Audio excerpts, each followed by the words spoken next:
السلام علیکم ورحمۃ اللہ وبرکاتہ۔ کیا حال ہیں آپ لوگوں کے؟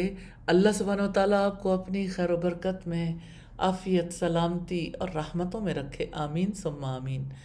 نحمدہ ونصلی علی رسولہ الکریم، اما بعد فاعوذ باللہ من الشیطان الرجیم، بسم اللہ الرحمن الرحیم۔ رب اشرح لی صدری ویسر لی امری واحلل عقدۃ من لسانی یفقہوا قولی۔ عربک گرامر کے حوالے سے 3 بنیادی باتیں آپ سے کرنی ہیں۔ ایک تو یہ کہ اللہ سبحانہ و تعالیٰ نے قرآن کو عربی زبان میں نازل کیا، اِنَّا جَعَلْنَاهُ قُرْآنًا عَرَبِيًّا لَعَلَّكُمْ تَعْقِلُونَ، یقیناً ہم نے اس کو عربی زبان کا قرآن بنایا ہے، امید ہے کہ تم لوگ سمجھو گے۔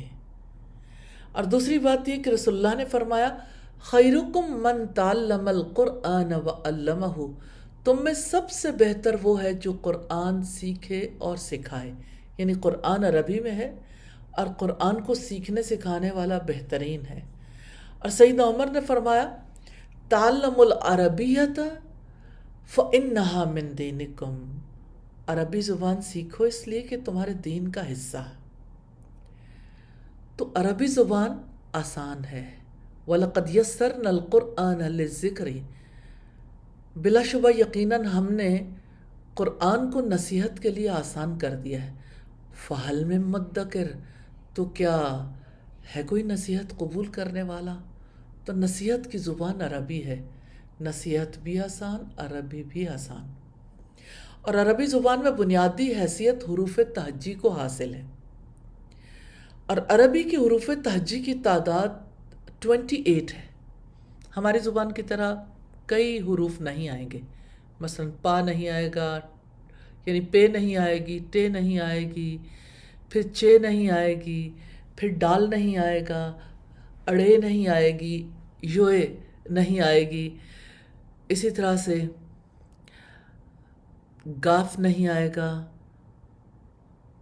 باقی سب اسی طرح سے ہیں الحمدللہ۔ اسی طرح عربی زبان میں ہم جب پڑھتے ہیں تو الف ہمیشہ ساکن ہوتا ہے، لیکن اگر اس میں حرکت ہو، یعنی یہ متحرک نظر آئے، تو اس کو پھر حمزہ کہتے ہیں۔ حمزہ یہ وہ والا حمزہ نہیں ہے، الف کو حمزہ بولتے ہیں۔ تو پہلی چیز عربی زبان میں حروف تہجی ہیں، دوسری اہم چیز حرکات ہیں۔ آپ سب جانتے ہیں بنیادی حرکات کو، زبر جسے عربی میں فتحہ کہتے ہیں، زیر جسے عربی میں کسرہ کہتے ہیں، اور پیش جسے عربی میں ضمہ کہتے ہیں۔ اور جس حرف پر زبر ہو اس حرف کو مفتوح کہا جاتا ہے، جس حرف کے نیچے زیر ہو اس حرف کو مکسور کہا جاتا ہے، جس حرف پر پیش ہو اس کو مضموم کہا جاتا ہے۔ تو حرکات میں دوسری بات ہے دوہری حرکت، ڈبل حرکت ہے نا، اس کو تنوین کہتے ہیں، 2 پیش، 2 زبر، 2 زیر۔ حرکات کے علاوہ ایک اور اہم علامت سکون کی ہے، ساکن جزم جسے کہتے ہیں۔ حروف اور حرکات ملنے سے لفظ وجود میں آتے ہیں جو بے معنی بھی ہو سکتے ہیں اور بامعنی بھی۔ تو بس اتنی سی بات ہے، حروف اور حرکات یہ دونوں ملیں تو لفظ وجود میں آتے ہیں، اور لفظ بامعنی بھی ہوتا ہے، بے معنی بھی۔ بامعنی ہو تو کلمہ ہے اور بے معنی ہو تو مہمل ہے۔ جیسے آپ دیکھیں قاف لام میم حروف ہے نا، اب ان کے اوپر حرکات لگ گئیں، قلم، انسان، کتاب، حروف اور حرکات مل کر الفاظ بن گئے۔ اور کلمۃ ورڈ، لفظ، عربی زبان میں بامعنی لفظ کو کلمہ کہتے ہیں، اس کا دوسرا نام مفرد ہے، مفردن، مفرد، یہ بہت دفعہ بولا جائے گا تو آپ نے پریشان نہیں ہونا، مفرد کلمہ کو کہتے ہیں۔ تو عربی میں کلمات یعنی الفاظ 3 قسم کے ہوتے ہیں، ورڈز، اردو میں بھی ایسے ہی ہیں ویسے۔ نمبر 1 اسم، نمبر 2 فعل، اور نمبر 3 حرف۔ اردو اور عربی میں کیا فرق ہے؟ ہم عربی میں کہیں گے اسم فعل حرف، دیٹس اٹ، بس بات تو اتنی سی ہے۔ اور اسم وہ لفظ ہے جس سے کسی شخص، جگہ یا چیز کا نام معلوم ہو۔ بچپن میں پڑھا کرتے تھے، noun is the name of person, place اور تھنگ۔ آپ نے بھی بڑی دفعہ کھیلے ہوں گے۔ آپ یہ گیم کھیلتے تھے، نام، چیز، جگہ، تو یہ سارے اسم ہی تو ہیں۔ کتنے اچھے لوگ تھے نا جو بچپن سے ہی اسم سکھا دیتے تھے۔ اللہ سبحانہ و تعالیٰ نے بھی تو پہلے علم الاسماء ہی دیا تھا نا۔ تو بس اتنی بات ہے، اسم سے زمانہ ظاہر نہیں ہوتا۔ تو اسم کو ناؤن کہتے ہیں، جمع اس کی اسماؤن ہے۔ وَلِلَّهِ الْأَسْمَاءُ الْحُسْنَى، اللہ تعالیٰ کے لیے اچھے نام ہیں۔ فَدُوهُ بِهَا، اس کو ناموں سے پکارو۔ تو اللہ کے نام ایسے ہیں جس کے لیے پکار کا مطالبہ ہے۔ اور ناؤنس بھی ہیں، مسجد، زید، کتاب۔ مسجد جگہ ہے، زید نام ہے، کتاب چیز ہے۔ اسی طرح فعل یعنی ورب، جمع افعال ہے۔ افعال، یہاں یہ تھوڑا سا آپس میں مکس اپ ہو گیا ہے، کوئی بات نہیں، آپ نے پریشان نہیں ہونا۔ یہ اتنا یعنی جو آپس میں مل کے مرکب قسم کی چیز نظر آ رہی ہے نا، یہ اتنا مشکل نہیں ہے۔ فعل وہ لفظ ہے جس میں کسی کام کا کرنا یا واقع ہونا زمانے کی قید کے ساتھ پایا جائے۔ اب آپ دیکھیے، کام کا کرنا یا ہونا زمانے کی قید کے ساتھ پایا جائے۔ مثلا ذہب، وہ گیا، فعل، اس نے کیا، اکل، اس نے کھایا۔ کھانے کی بات تو ظاہر ہے انسانوں کو اچھی لگتی ہے، اور رسول اللہ نے فرمایا مسلمان کے لیے کتنے اہم 2 کام ہیں، افشوا السلام و اطعموا الطعام، سلام پھیلاؤ، کھانا کھلاؤ۔ کیونکہ مسلمان سے توقع نہیں کی جا سکتی کہ وہ سوشل نہ ہو، اور سوشل وہی ہوتا ہے جو کھلاتا پلاتا ہے۔ اسی طرح تیسرا جو کلمہ کا تیسرا حصہ ہے حرفن، یعنی پریپوزیشنز۔ حرفن کی جمع حروفن ہے، اور حرف وہ لفظ ہے جس کے معنی ہوتے تو ہیں، لیکن جب تک یہ کسی اسم یا فعل کے ساتھ استعمال نہ ہو اس کا مطلب سمجھ میں نہیں آتا۔ مثلا الہ، تک۔ اب تک کا کیا ہے؟ اگر ہم لفظ بولے کچھ نہیں، من سے، علی اوپر، تو ہم اسم کو کیسے پہچاننے کا طریقہ کیا ہے؟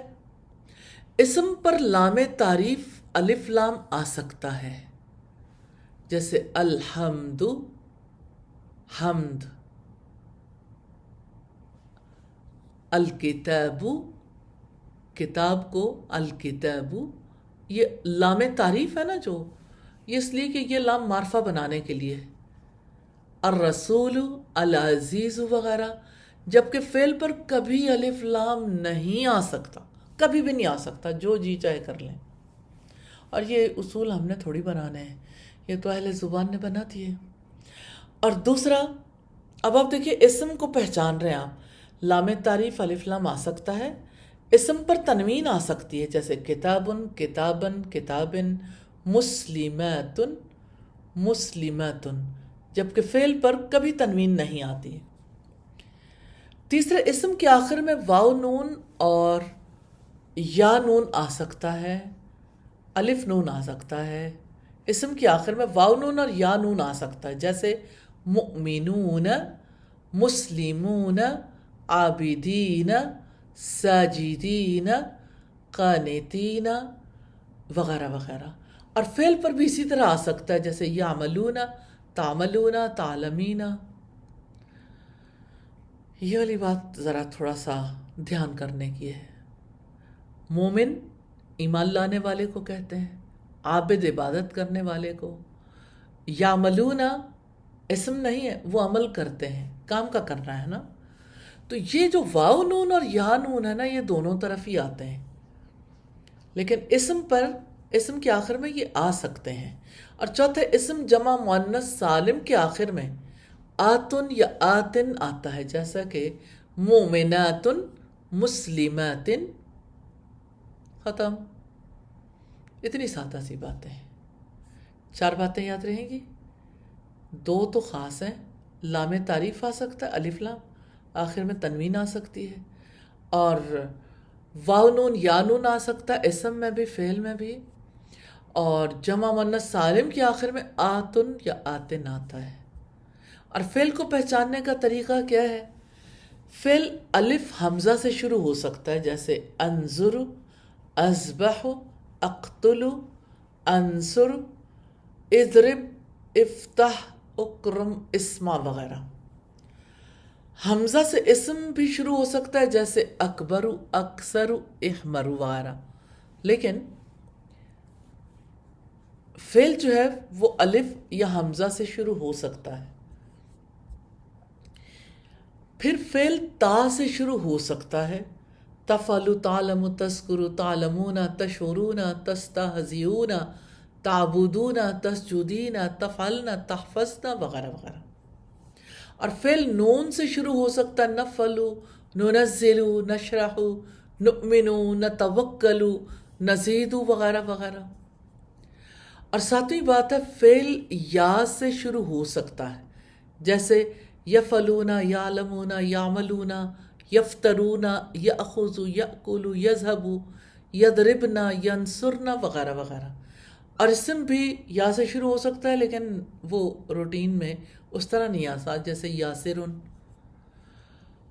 اور فعل ماضی کے آخر میں زبر ہوتا ہے، جیسے فتح، ضرب، نصر وغیرہ.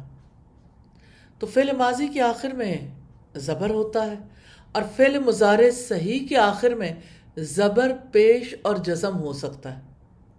آپ صرف مثالیں یاد کر لیں، لیکن فعل کے آخر میں کبھی زیر نہیں آتی. بس اتنی بات، فعل زیر نہیں ہوتا بھائی. جیسے یفتح، لن یفتح، لم یفتح وغیرہ. اب یہ والی چیزیں ویسے ڈیٹیل سے تو ہم بعد میں دیکھیں گے، بس ایسے ذرا تھوڑا انٹروڈیوس کرانے کے لیے. پھر فعل امر کے آخر میں جزم آتا ہے، جیسے افتح، اضرب، انصر، قل وغیرہ. اور فعل کے آخر میں کبھی زیر نہیں آتی، البتہ جب فعل کا آخر ساکن ہو اور اسے اگلے لفظ سے ملانا ہو تو زیر لگا کر متحرک کر دیتے ہیں، جیسے قل اللہ. اور فعل سے پہلے سین یا سوف آ سکتا ہے، جیسے سیعلمون، سوف تعلمون.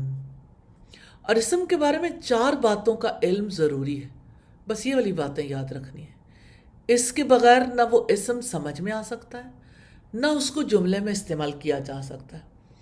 ایک تو یہ کہ اسم کا معرفہ یا نکرہ ہونا، کیپیسٹی اس کی کیا ہے، معرفہ یا نکرہ، اسے وسعت کہتے ہیں. دوسرے، اسم کا مذکر یا مؤنث ہونا، جینڈر، جنس اس کی. اور تیسرے، اسم کا واحد، مثنیٰ یا جمع ہونا، عدد، نمبر. اور چوتھے، اسم کا اعراب یعنی جملے یا ترکیب میں اس کا مقام یا سٹیٹس. اور آج کل کا دور ہے، سٹیٹس کا دور ہے، اب تو سب کو سمجھ آتی ہے، تو اسم کا بھی سٹیٹس ہوتا ہے، اس پہ کیوں گھبراتے ہیں. تو سب سے پہلی چیز ہے اسم کی وسعت، کیپیسٹی. اسم نکرہ اور اسم معرفہ. اسم معرفہ ڈیفینٹ ناؤن ہے، کسی معین چیز پر دلالت کرتا ہے. یہ اسم کسی معروف یعنی جانے پہچانے خاص شخص، خاص جگہ، خاص چیز کے لیے استعمال کیا جاتا ہے. مثلا لاہور ایک خاص شہر کا نام ہے، یہ اسم معرفہ ہے. انہیں ہم بعد میں دیکھیں گے. اسم معرفہ کی 7 قسمیں. ابھی صرف اتنی بات ہے، معرفہ خاص کو کہتے ہیں. اسم نکرہ، نکرہ جو ہے کامن ناؤن ہے، غیر معین، غیر معروف، عام چیزوں کے لیے استعمال ہوتا ہے. مثلا کتابن سے مراد ایک کتاب یا کوئی کتاب ہے. کتنا آسان ہے نا. یہ ہم نے چند چیزیں دیکھی ہیں، کیونکہ اس کے بعد ہی اگلی چیزیں ہم دیکھ سکتے ہیں، تو ہم ان کو بار بار دہراتے رہیں گے انشاءاللہ تعالی. لیکن آپ بھی آج اسے ضرور دہرائیے گا. سبحانک اللہم و بحمدک، نشہد ان لا الہ الا انت، نستغفرک و نتوب الیک. السلام علیکم ورحمۃ اللہ وبرکاتہ.